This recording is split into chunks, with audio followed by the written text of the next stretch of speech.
I want you to think about your favorite food. I'll give you a second to think about that.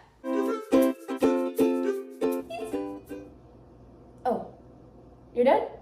Okay. Now imagine a scenario where eating, one of the most fundamental acts of survival and pleasure, becomes impossible. For many individuals facing medical challenges, whether from neurological conditions, traumatic injuries, or even digestive disorders, this becomes a reality. As eating becomes difficult or even life-threatening, how can we sustain the body when traditional nutrition isn't an option? Allow me to introduce the gastrostomy tube, which derives from two Greek prefixes, gaster, meaning stomach, and stomon, meaning opening, or as I like to call it, G-tube.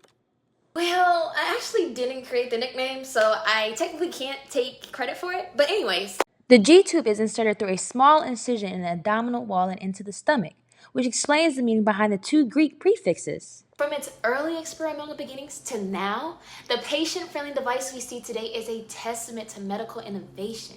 The G-tube essentially allows people to nourish themselves when the natural path of eating, drinking liquids, or taking medication no longer works, all to ensure that their bodies receive the sustenance they need while enhancing the comfort and quality of their life.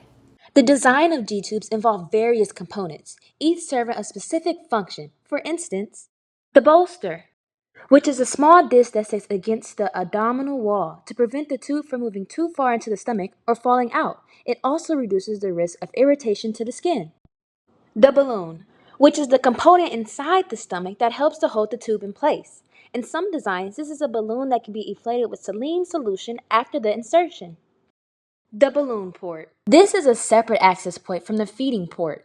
This is used to inflate or deflate the small balloon that sits inside the stomach. Lastly, the lumen tube. This is the central channel in which food, fluids, and medications are delivered directly into the stomach. G-tubes are typically made from medical-grade materials, such as silicone, polyurethane, or polyvinyl chloride.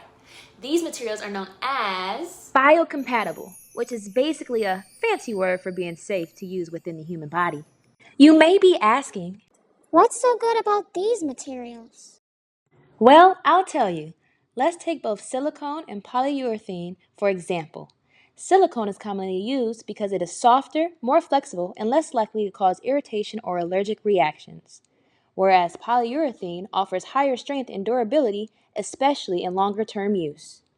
Needless to say, all of these materials offer the flexibility to ensure comfort while being durable enough to withstand the rigors of daily use. With that, G-tubes have shown that they are tiny, yet enormously life-changing medical devices that has provided a lifeline to not just one, but to millions of people in the world today.